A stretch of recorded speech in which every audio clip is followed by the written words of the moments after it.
মনে রাখবেন, we have a plan, we have a plan. ১৯ বছর পর রোববার বগুড়া যাচ্ছেন তারেক রহমান। চলছে প্রস্তুতি। দেশে ফেরার পর বিএনপির ভারপ্রাপ্ত চেয়ারম্যান তারেক রহমান আগামী রোববার প্রথমবারের মতো ঢাকার বাইরে সফর করবেন। তিনি শুরুতে বগুড়া যাবেন। এটি তার ১৯ বছর পর বগুড়া সফর। নির্বাচনী এলাকায় তার আগমন ঘিরে চলছে প্রস্তুতি। বিএনপির গুলশান কার্যালয়ের একটি সূত্র এ তথ্য নিশ্চিত করেছে।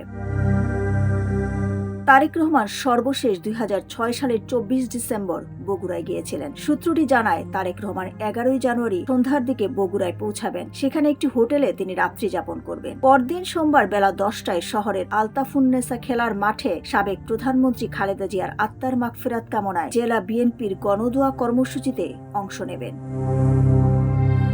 বগুড়া সদর উপজেলায় বিএনপির সভাপতি মাফতুন আহমেদ খান রুবেল গণমাধ্যমকে জানিয়েছেন, গণদোয়া শেষে তারেক রহমান শহরের সাতমাথা, তিনমাথা ও মাটিঢালি হয়ে মহাস্থানগড়ে হযরত শাহ সুলতান বলখি শাহী সাওয়ার রহমতুল্লাহ আলাইহের মাজারে যাবেন। মাজার জিয়ারত শেষে তিনি রংপুরের উদ্দেশ্যে রওনা দেবেন। রংপুরে তিনি জুলাই শহীদ আবু সাঈদের কবর জিয়ারত করবেন।